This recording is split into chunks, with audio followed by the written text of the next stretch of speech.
definitely there is no stability at all with regard to our government institutions. Hindi lang ngayon, even before. We saw how they abused the power and the institutions for their gains, no? Hindi lang yan siya ngayon. Matagal na ako nagsasabi, yung budget, walang nakikinig sa akin.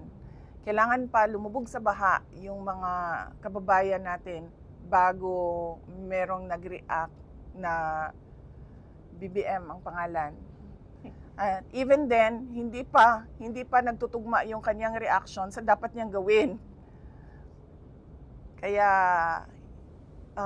really, truly, our economy is not in the very best weather.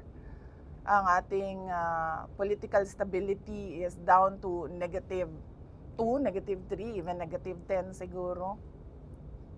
Magulo siya kasi unang-una, walang vision, walang direction, walang plano. Nakikita mo, puro sila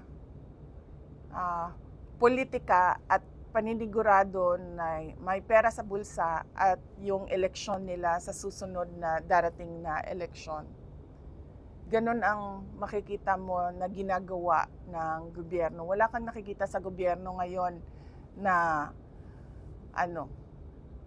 big ticket projects. Hindi yung mga maliliit na sinasabi mong 10 kilometers na daan. Hindi yan gusto natin makita, no, sa ating pamahalaan. Mga maliliit na kung saan-saan nilagay, yung iba hindi pa talaga nilagay, nawawala pa, yung iba substandard pa. Hindi ganyan na klase na mga projects ang gusto natin na nakikita sa bayan.